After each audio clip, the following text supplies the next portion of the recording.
है। Bureau report, Republic Bharat. और अब बात करेंगे जम्मू कश्मीर की। जम्मू कश्मीर में सुरक्षा बलों ने आतंकी घुसपैठ की एक बड़ी कोशिश को नाकाम कर दिया। आपको बता दें, पाकिस्तान की तरफ से 4 से 5 की संख्या में आतंकी घुसपैठ की भारत में कोशिश कर रहे थे, लेकिन जैसे ही सुरक्षा बलों की नजर उन पर पड़ी, फौरन एनकाउंटर शुरू हो गया। 2 आतंकी ढेर कर दिए गए। ये रिपोर्ट आपको दिखाते हैं।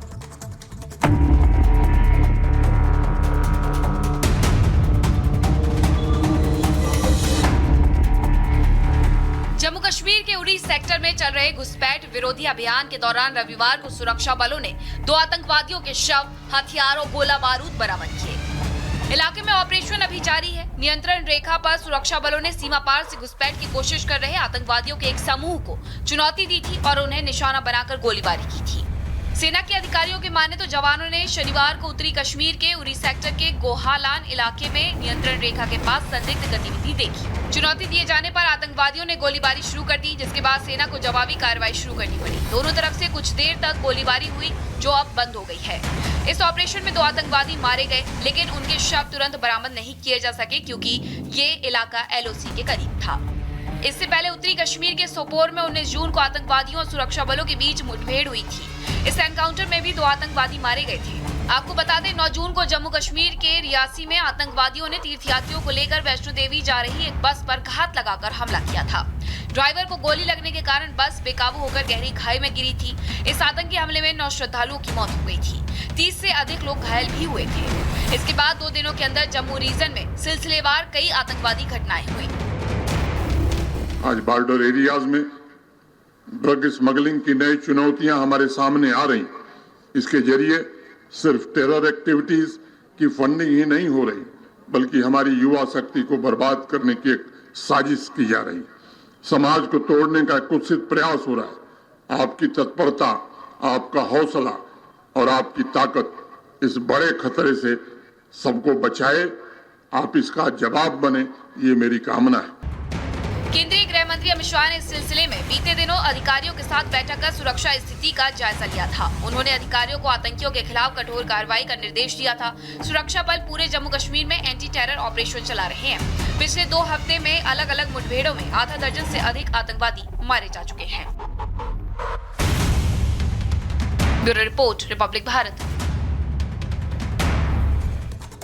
और अब बात करेंगे मध्य प्रदेश के इंदौर की, जहां पर बीजेपी के नेता मोनू कल्याणी की हत्या के बाद जमकर बवाल हुआ। दरअसल मोनू कल्याणी के जो समर्थक हैं वो काफी आक्रोशित हो गए, आरोपियों के घर पहुंचे और वहां पर जमकर तोड़फोड़ और आगजनी को अंजाम दिया गया। इस कड़ी में अब बीजेपी नेता की हत्यारे जो हैं, जो आरोपी हैं, उनकी तलाश में पुलिस जुट गई है। रिपोर्ट आपको दिखाते हैं।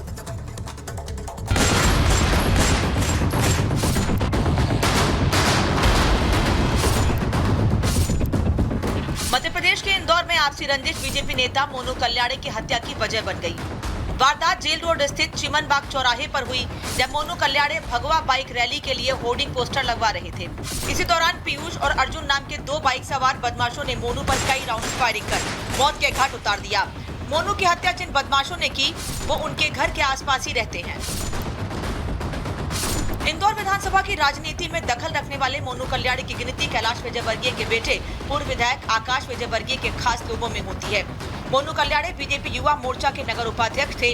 कल्याणी ने कैलाश विजयवर्गीय और विधायक गोलू शुक्ला के लिए चुनावों में काम भी किया। मोनू हर साल भगवा यात्रा निकालते थे। इस बार भी ये यात्रा निकालने की तैयारी कर रहे थे। वारदात के बाद कैबिनेट मंत्री कैलाश विजयवर्गीय का भी बयान आया। विजयवर्गीय ने कहा कि मोनू ने 1 दिन पहले ही मुझे यात्रा का निमंत्रण दिया था। पुलिस प्रशासन को निर्देशित किया है कि मामले में आरोपियों के खिलाफ सख्त कार्रवाई करें। तो बहुत ही निंदनीय है। अभी पुलिस से मेरी बात हुई, उन्होंने कहा कि शायद उनके मोहल्ले के कोई व्यक्ति हैं जिनको वो ढूंढ रहे हों।